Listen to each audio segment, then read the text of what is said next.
जय भोजपुरी रउआ लोग से एगो निहोरा बाकी लाल रंग के सब्सक्राइब बटन के दबा के भोजपुरी फैंस क्लब से जुड़ जाए जा और ये घंटी वाला बटन के दबा के भोजपुरी के सब जानकारी बिल्कुल फ्री में मोबाइल पे पाई जा। परिणाम भोजपुरिया जहान हम पंडित अनिकेत तिवारी आप लोग के स्वागत कर रहा बानी आप लोग के भाषा वाला आप लोग के favourite channel Bhojpuri fans club में। ए रिपोर्ट में रउआ लोग के बतावे जा रहल बानी भैया कि रितेश पांडे अपना लाइव के सबसे महंगा गाना लेके आ रहल बाड़े, जोन गाना के नाम बा काली सी लगती है। जी हाँ, आप लोग को बता दी भैया गाना जो कि 17 जून के आप लोग के बीच में रिलीज हो जाये नौ भोजपुरी ऑफिशियल यूट्यूब चैनल पर। जी हाँ भैया, बता दी कि बतावल जा रहा बा एक गाना के बारे में कि रितेश पांडे के छोड़ी भोजपुरी के सबसे महंगा गाना साबित हो सकता। इतना जबरदस्त गाना के वीडियो बनावल गई बा, इतना जबरदस्त गाना के लिखल गई बा, एक एक लाइन तो आप लोग के दिल छेद दिया, एक एक लाइन आप लोग के जुबान पे आ जाए। इतना बढ़िया तरीका से आलम दिलशाद गाना के लिखले बाड़े और एक गाना में म्यूजिक दिले बाड़े विनय विनायक जी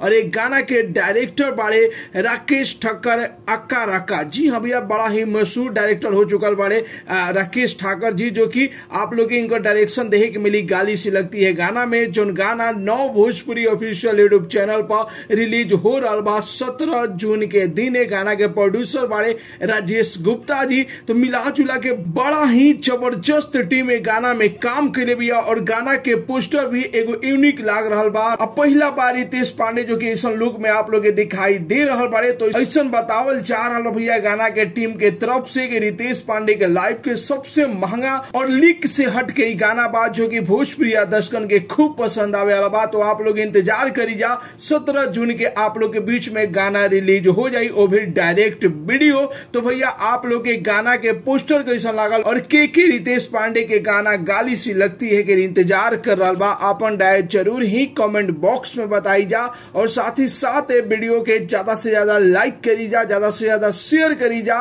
और भोजपुरी जगत के हर छोट बड़ न्यूज जाने खातिर अपन भाषा वाला चैनल भोजपुरी फैंस क्लब के जरूर ही सब्सक्राइब कर लीजिए। मिलता नहीं भैया अगला वीडियो में एगो नया न्यूज के साथ है, तब तक के लिए बाय बाय, टेक केयर, जय भोजपुरी।